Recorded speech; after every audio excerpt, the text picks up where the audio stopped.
Camille Coduri.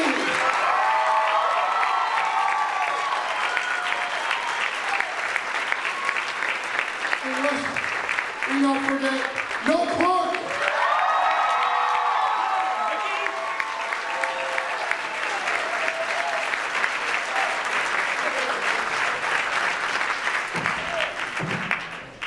Everyone have their boxes?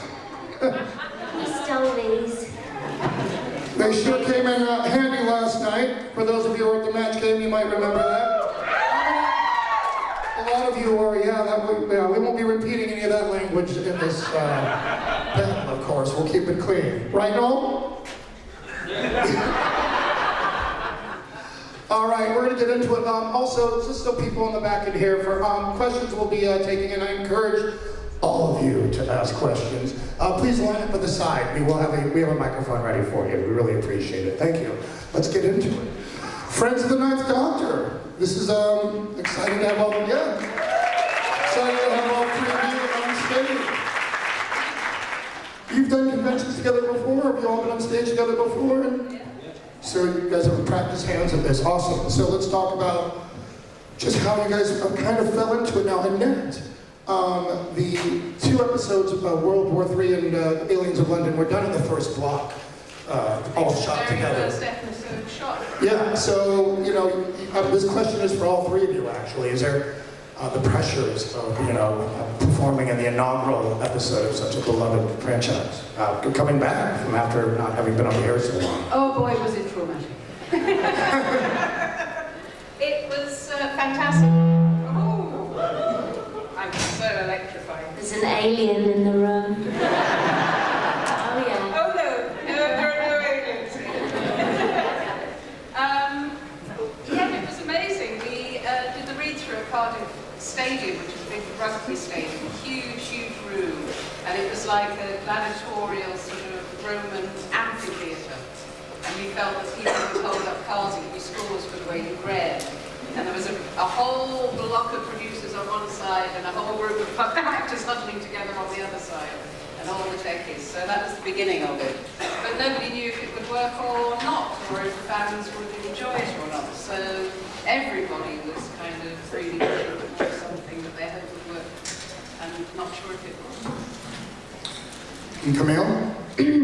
Yes, it was terrifying that first day in Cardiff. The read-through was like you were being tested, and which was a brilliant thing. But we had champagne afterwards to celebrate because we were all amazing.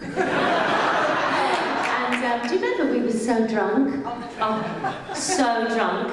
And Mark Gatiss was there because he was obviously going to come in and write and stuff. And I was so drunk that I started doing impersonations of him and his colleagues in the League of Gentlemen. Have you seen the League of Gentlemen? How embarrassing is that? Not the show, me doing the, you're my wife now. Him. I was doing that. Isn't that awful? So he was saying, oh, that's very good, Camille, very good. Just humouring me. So, yeah, a load of pissed actors, having a great time.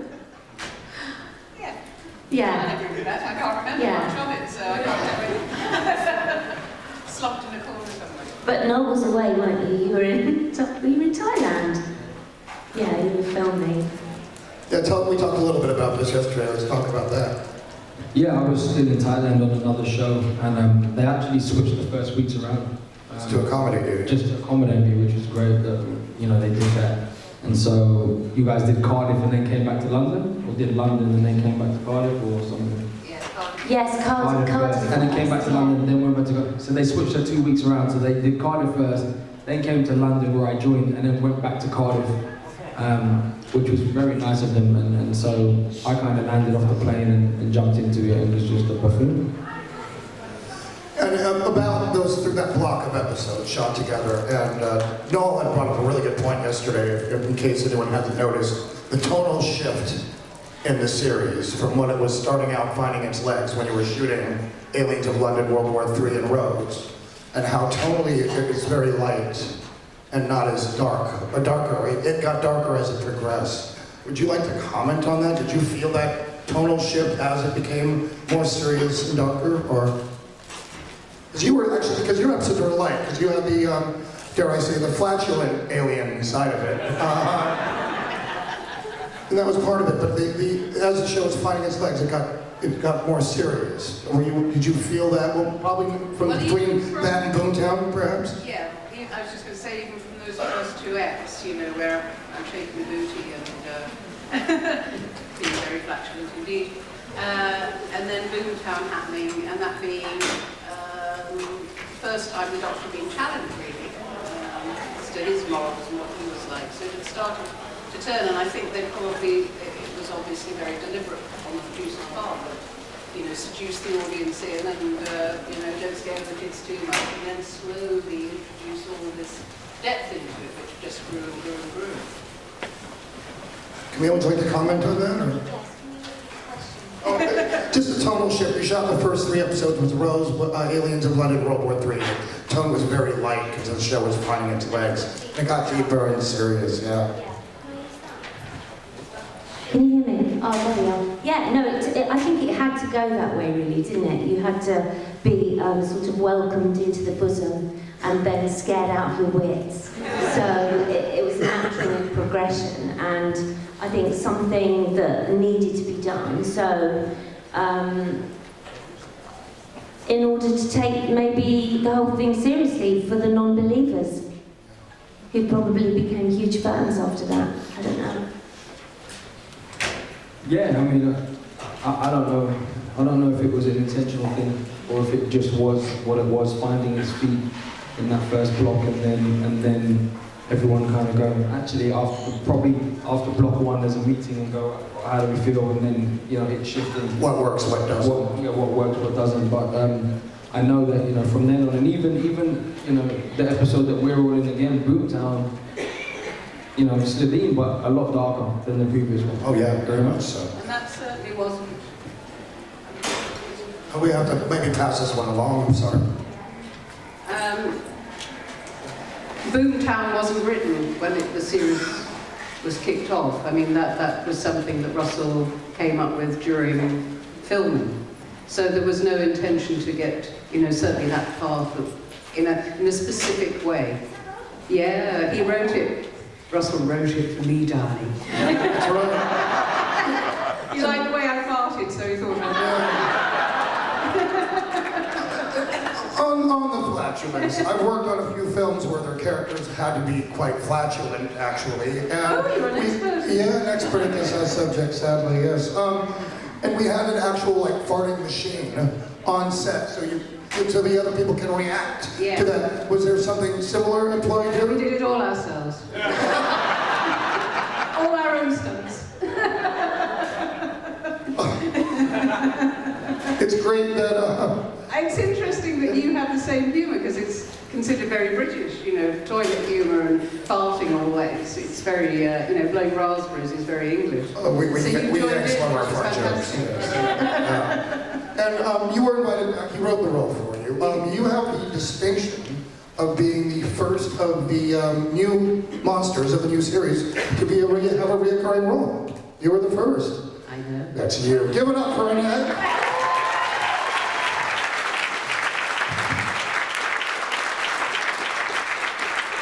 The tone did get very dark, and in Boomtown there's a lovely sequences in the TARDIS where your characters, like, you're taking me to my death. Who in the TARDIS can look me in the eye? And you two had a very powerful moment there. Could you discuss that, shooting that scene? If you're playing a villain, you look for the pain, and you can't just play villainy. So it was great to explore that with all the guys, and my antagonism with Rose, and just to find those moments where you have to challenge other people as to what they're doing. Yeah. However villainous you are, how villain are they? You know, how much of a villain are they being? All the goodies suddenly became baddies. Yeah. And, Twisted. That's twisted, isn't it? Is it really? It was very powerful stuff, so, and it's all in the writing, isn't it? So, Yes. not putting it on the page. You don't putting it go on the anywhere stage. with it. I mean, we can make rubbish sound relatively good, but good stuff you ride on. I mean, it's fantastic. Yeah, it's untouchable. And speaking of more serious episodes, Camille, what was your first reaction when you read Paul Cornell's wonderful script for Father's Day? I cried my eyes out, I have to say. Yeah, very moved. I was really, you can't not be moved by that, I don't think. It's beautiful. And you got to really spread your wings dramatically, and with your hairstyle. I know, how cool was that? That was a piece, that was a bit of my own hair, and then a piece. And Baby Mickey. Yeah. You were in, so cute. Baby Mickey. Seeing it. Yeah, great, going back to, it was the 80s, wasn't it? Did we go back to the 80s? Yeah, we went back to the 80s, Yeah, with Baby Rose. No, it's a very moving script. I think, in fact, all of them weren't they, really? If you take the scripts, who's got the books with all the scripts in the episodes? If you read them, I mean, I don't think there's one episode without something extremely moving and emotional. Yeah, it's good stuff. There's some other darker things you also explored in the two-parter with it's not a Ninth Doctor. We're going to talk about some Tennant episodes, actually not, with these lovely actors on stage with us. The two-parter Age of Steel and Rise of the Cybermen. You got to play a dark side in it with Ricky's character. I know we talked a bit before, but can we ask a little bit about playing Mickey opposite Ricky? Yeah, so, you go into the parallel universe and Ricky's there, who is, freedom fighter-ish, not as badass as he pretended he was, but was still doing some cool stuff. And then really shows his bravery, and unfortunately, we see what happens to him. And it was great to play those parts, and for Russell to have faith in me being able to do it and actually, be on screen at the same time and have those characters be different, and there's great moments, like I said, the time when I walk past the camera as Ricky and then I run all the way back around the whole set and they come through as Mickey as well, like all wide-eyed. And then other great scenes that we couldn't do that where, one of my favorites is the one, not the first one in the chair, but when we're running from the Cybermen and we both run down that alleyway and stop and then have a conversation with each other and then go and say, the first time they split up. And it was just, being able to do that and have that dynamic was amazing. I mean, it's a dream to kind of... Played it very well. Thank you. And Camille, there's a wonderful scene in there where Rose, Billy is undercover as the waitress and tries to buddy up with the mom, Jackie, for the parallel universe. Bad Jackie. Bad Jackie. And you turn around and don't talk, you don't even expect to get paid. Yeah. Did you enjoy doing that? I didn't really. I don't like being cold, but no, it's a double-edged sword. It was nice but not nice. No, good to be dark and cold and have no feelings, and but just it's strange when you love people that you work with and you have to treat them really badly. Well, they gave you better outfits at least. You got to say goodbye to the jumper. Yeah. And they had your nice gowns and whatnot. So it's good stuff. So talk about working with the first season. Talk about working with Christopher Eccleston as the Ninth Doctor. We'll start with Annette. Thank you. Yeah, you make that work. I can't see without glasses, so I have no idea what that's about. I'd worked with Chris on a film in Belgium beforehand, so I knew him a little bit. We'd been stuck out waiting to film for days and days and days in this army camp style place, so we'd got to know one another a bit. And he's tremendously concentrated, which was fantastic in those, like the restaurant scene, which we had to shoot in the middle of the night because the windows let you see out into the street and the square, so we had to do it in the dark. I think if he hadn't made it work, everything that's come afterwards wouldn't have happened, and the audience wouldn't have taken to the Doctor, and he scared me. You just thought, yeah, this is an alien, this is a person that you can't entirely trust, and isn't a nice man in a scarf. He set the standard really completely. And I said to him, you are so, weeks down the line when we were shooting, I said to him, you are so fantastic. You're so brilliant. And he said, no, I'm not. No, I'm having trouble with the alien side, Camille. The alien side of him, I don't know. Which, he was so good, wasn't he? So good. No, you're ruminating. And a force within the production as well. I mean, just not responsible for his own acting part, but trying, holding a company together and moving things forward. And was great on the floor with all the technicians. Yeah, I mean, I think it's on. Yeah, I mean, working with Chris was great. I really like Chris. He definitely was, as Annette said, very, very concentrated, and took it very seriously. Which obviously we can make light of now. Like, not many actors would be like, I'm having trouble with the alien side. Not many people would say that, but it was a testament to his dedication of what he wanted to do with the part and trying to really make the show the success that it is now. And like Annette said, no matter who you go, oh, David's my favourite, Matt's my favourite, Peter's my favourite, none of that exists without Chris. None of them. Because that level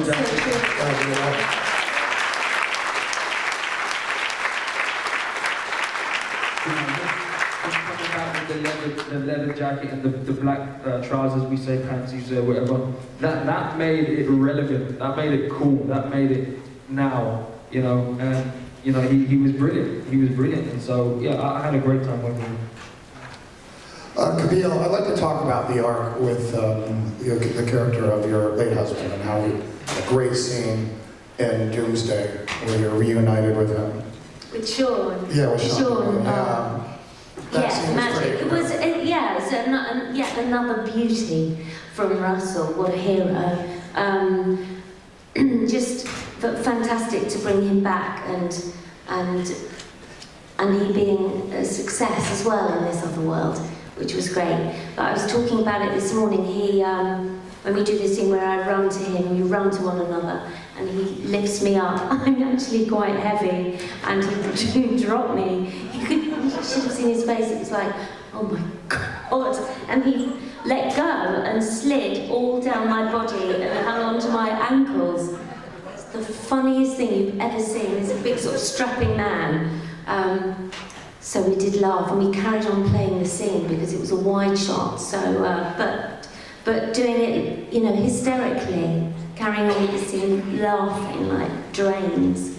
Brilliant fun. Loved working with Sean and working on anything meaty like that. It's always challenging and good for the soul, isn't it? We're almost to the halfway mark, and I'll start giving up to questions. I can't see if people are lining up, but yes, they're there, okay.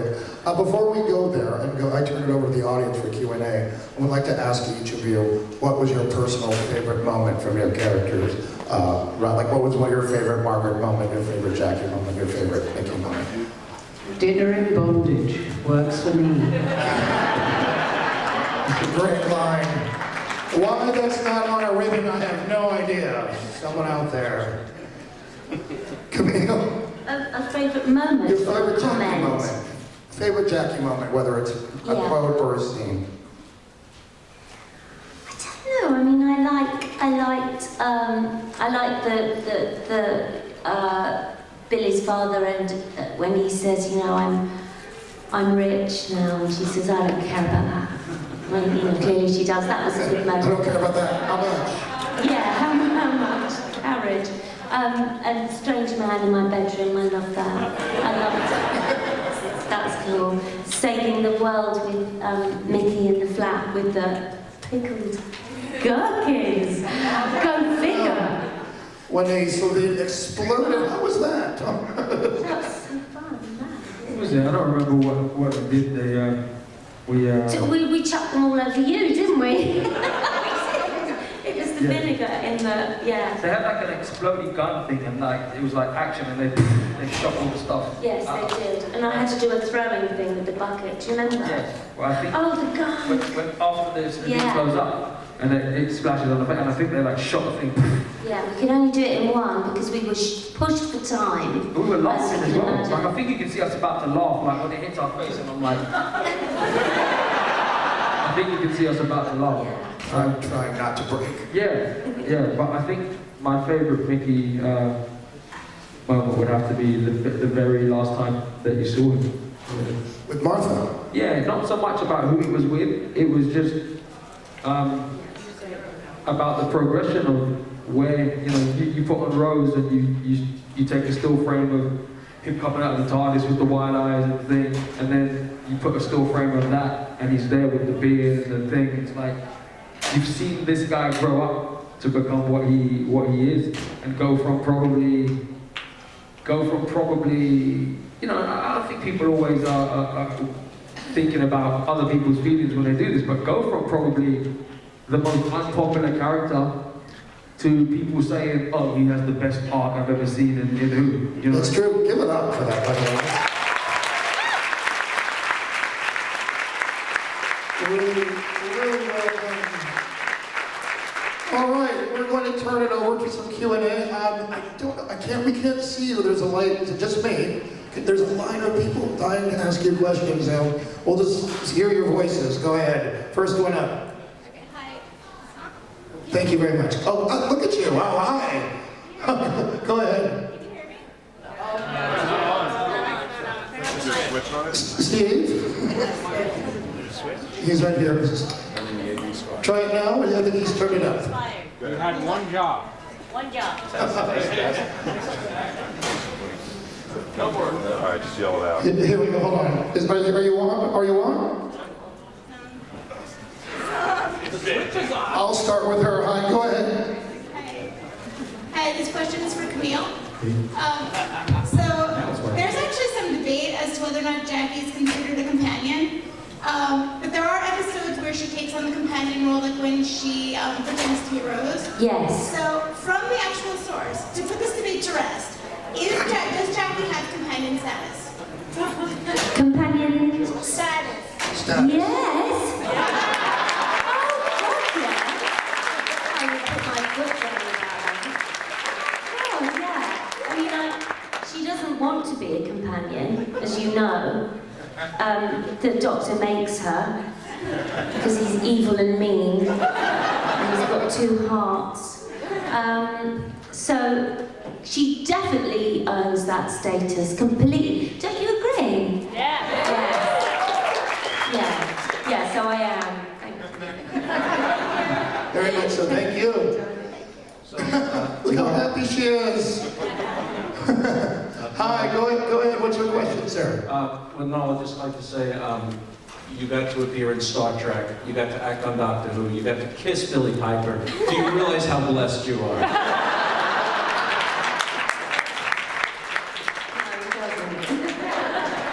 Well, don't forget, he ended up with Martha too, right?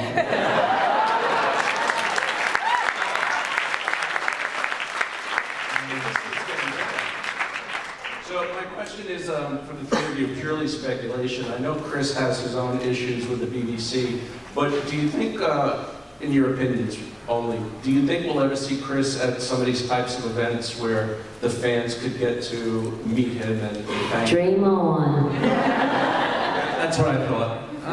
I have no, like, the thing is, it's up to an individual person. Like, there's no point in me second guessing what his thoughts are. I feel like one day when he's ready, if he wants to, then he'll do it. If he doesn't, he won't. Yeah, and I just think in personal opinion. Do you think he should? I would love him to.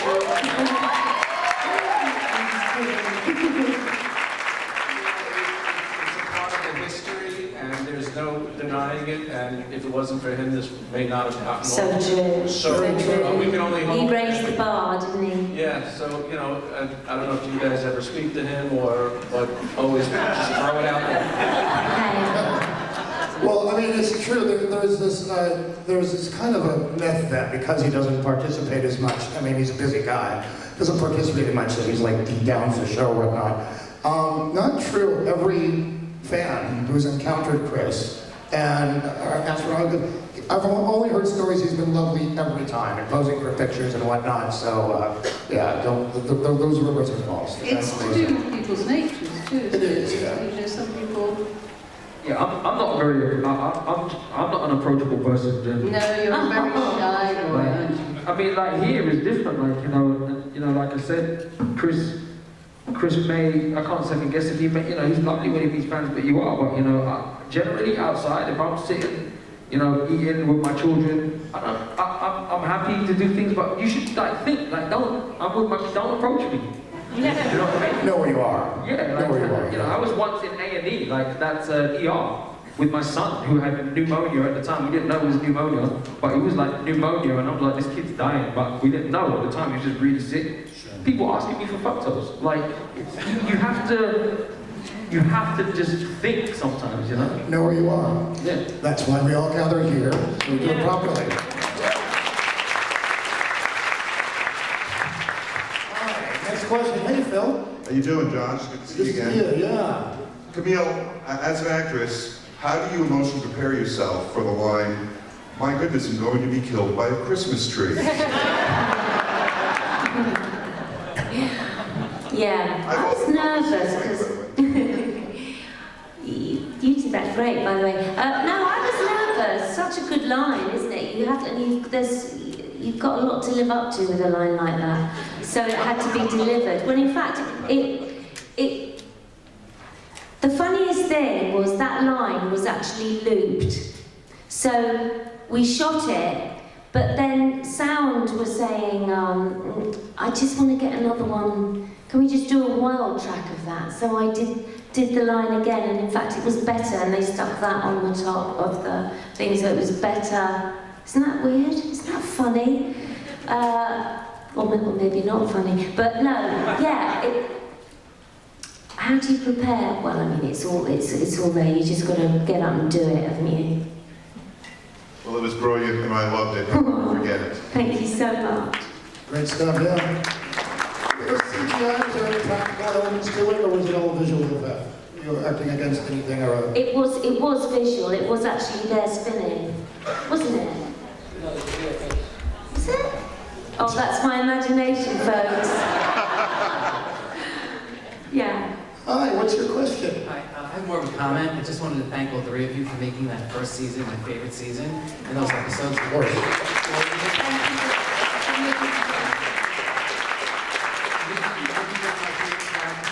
Other than the Doctor, and Jackie, Camille, you were to me the first companion's mother that was a real mother, if not the real first mother in the whole series.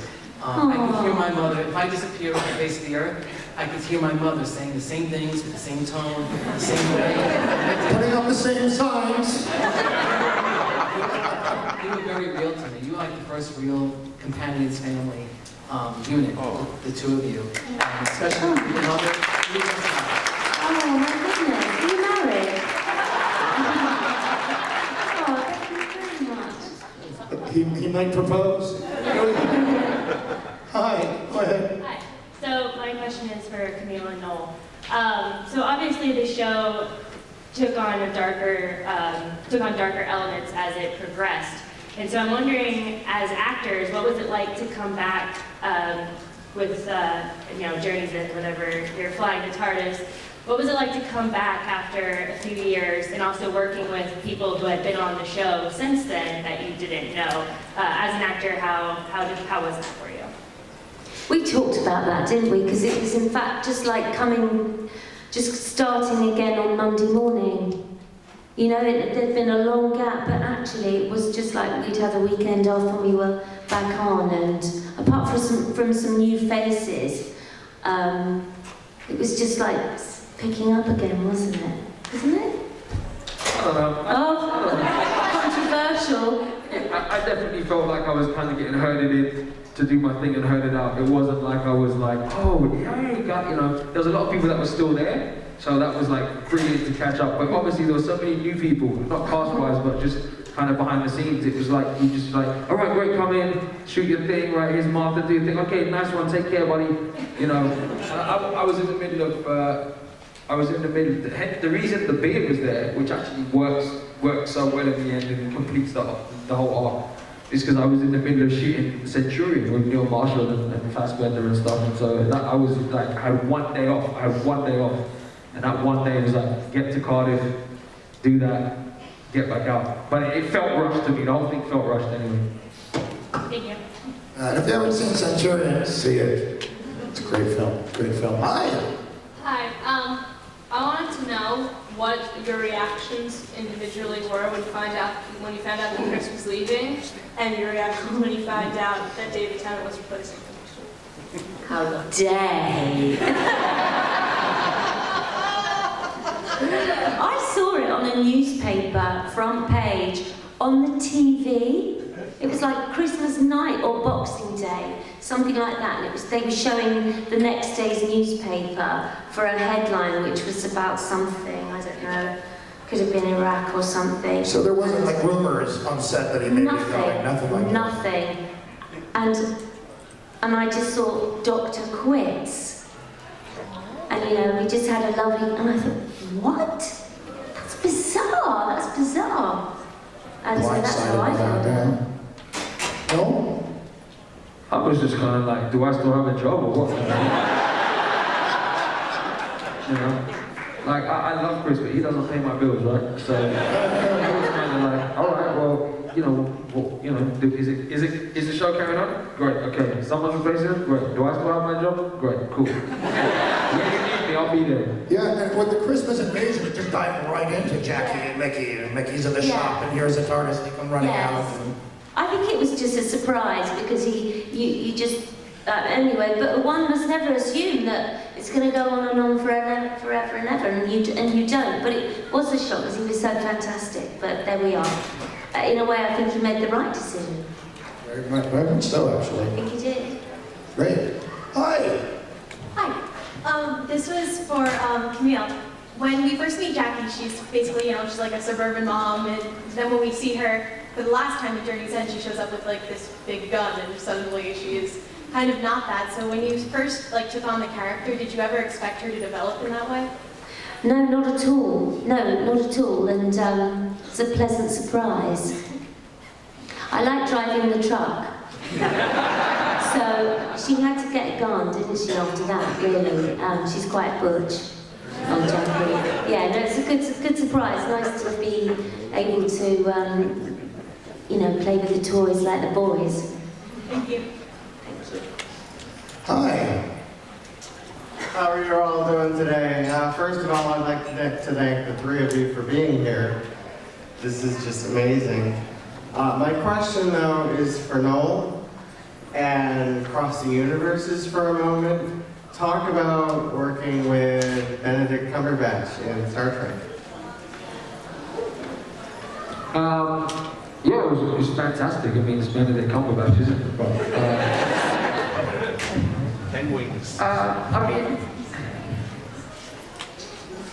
The thing about this job is that, we are always grateful for the work that we receive, like always, as long as you can carve out a career and pay your bills, you're happy.